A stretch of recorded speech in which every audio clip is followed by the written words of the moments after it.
What can instantly make your website look cleaner, more professional, and even load faster? Believe it or not, it's taking just a few extra steps to make your featured images consistent.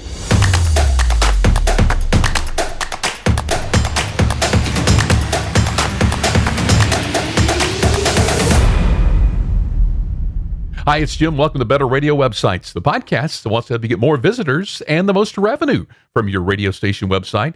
Thank you so much for tuning in this week. And one of the quickest ways to improve the look and performance of your radio station website involves standardizing your featured images. And what I mean by featured images is if you create regular news posts or events or contests, it's that main image attached to whatever that is. I'm not talking about images that you put inside of each one of these, whether it be news post or inside an event post or something like that. I'm talking about the featured image.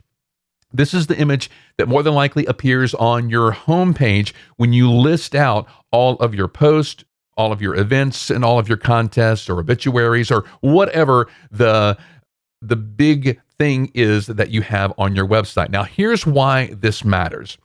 Keeping your images consistent starts with the size.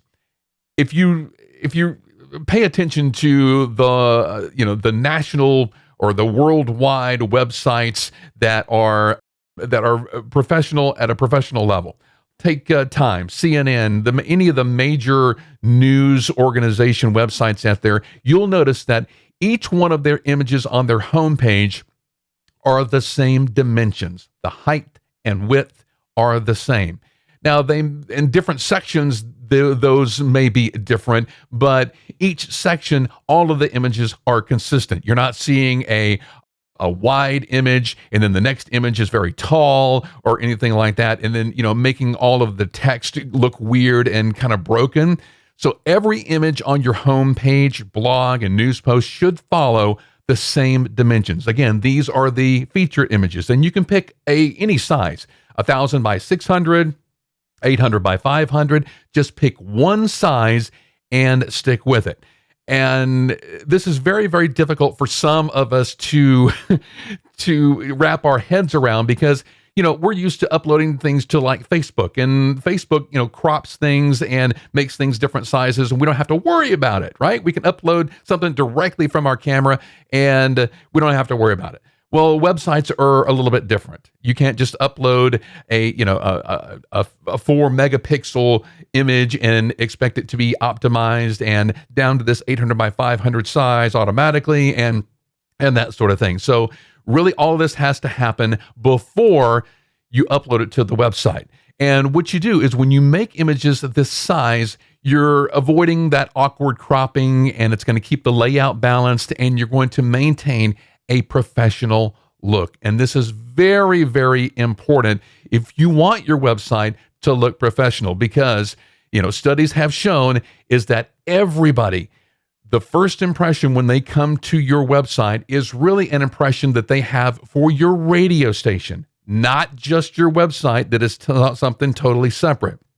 They have an impression about your radio station from that look. And so you want to be sure that you have a professional look. Now, if you're using Canva or Photoshop, my pro tip is to create a template. 800 by 500 is what we recommend that stations use, just because it's small enough, but it's big enough as well for our websites. Because if you upload a 2000 by 2000 image to your website, more than likely, you're never going to actually see it at 2000 by 2000. So if you make the image a whole lot smaller, you're going to reduce that file size. And we'll talk about optimization in just a minute. But if you use a template, whether it be Canva or Photoshop or anything like that, you make the process a whole lot faster and foolproof. And then the second thing that you can do is to use high quality, relevant photos on your website. Blurry or generic clip art images, they hurt your credibility. They really do. So invest a few extra minutes in finding either high quality, relevant images. We recommend that every station go out and they hire an intern or just have their salespeople or whatever, just take photos everywhere around town. and you build that photo library or whatever. We're talking about the library, intersections, police station, police cars, fire trucks, the schools, and stuff like that. So when something news does happen in your area, you automatically have a photo. You don't have to send somebody out there or use something generic like a free stock resource or something like that. Now, if you don't have any of that, yes, do find a free stock resource. Be sure that the images are copyright free, or we recommend you do what we do on our blog. Almost all of our images are AI generated visuals that match the topic article that we are talking about. The image for this podcast is AI generated. So we use AI to generate images, and it's not because we're cheap. It's just because the images are fantastic when we can get exactly what we are looking for to convey the message in each one of our posts. Now, AI generated images, they can match your station's unique tone and region without looking like they're cookie cutter stock photos. Now, stock photos, some of them, they look really, really cheesy, and they can be just as bad as the clip art style images. They can hurt your credibility. So you do want to invest a little bit of time into picking the right images. I know we're in a fast-paced medium, and most of the folks that we have, they probably have production after their show and everything like that. So, they're in a hurry in order to get something posted on the website very, very quickly. And they're not really thinking about all of this.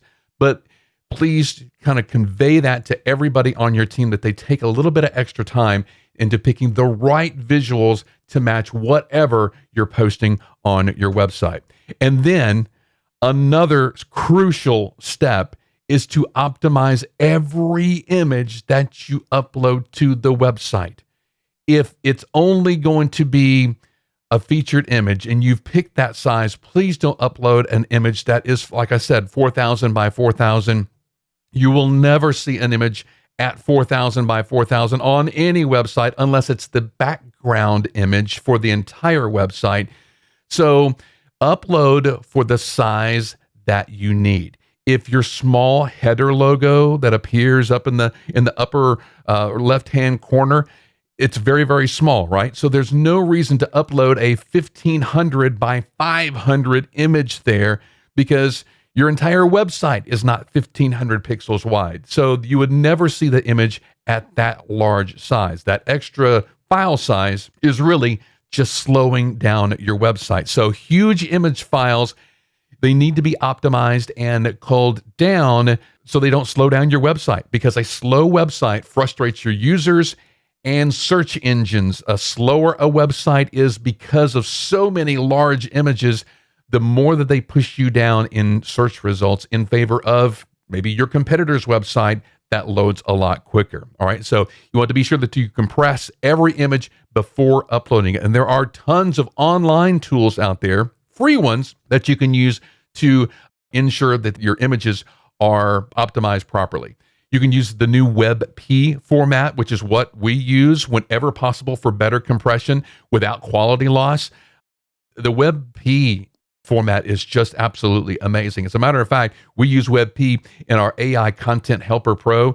Whenever you generate images, they are automatically that size. You pick a size like 800 by 500, and they're automatically converted to the WebP format, which uploads very, very quickly. If you haven't heard me go off on PNG images should be only used for transparency. So there's PNG type, then there's JPEG, and then WebP. PNG images are typically 4 to 5 times larger than JPEGs. JPEGs are smaller in file size, same image size than PNG files. WebP are about 3 to 4 times smaller than JPEGs. So WebP is really the format that you want to shoot for. And there's still some online converters out there where you can convert all of your images over to this WebP format. Remember, even one unoptimized image that is very, very large can tank your page loading speed. And if you have dozens on your homepage, while people are waiting for that page to load, they're jumping off and going somewhere else. All right, so do this. Audit your last 10 posts, whether it be posts or events or contests or whatever, and are the images all the same size? Do they look like they're a part of the same brand family? If not, it may be time to get everybody on board into a consistency as far as your featured images go. Now, again, we're not talking about the images within the post, because those can be whatever size that they ever send you, but as long as they're still optimized for fast loading. But they can be tall or super wide or anything like that. But just being sure that your featured images follow this consistency so they appear on the home page in the same way is really going to elevate your site to a new level. All right. And it's going to maintain that more professional look that we are talking about today. Hey, if this information helps you, be sure to like, subscribe, share it out with your friends. Leave us a comment to let us know how we're doing as well. And hey, if you need help with your station website, we're here to help for you. Just reach out to us at skyrocketradio.com. Have an awesome week online making your radio station website better. We'll see you next time. Looking to maximize your radio station's digital presence? Skyrocket Radio delivers custom websites and mobile apps built exclusively for radio stations by radio professionals. Our websites engage listeners and drive revenue, while the integrated apps keep your audience connected wherever they are. It's a complete digital solution designed to boost your station's reach and ad sales. To take your station's online experience to the next level, visit skyrocketradio.com.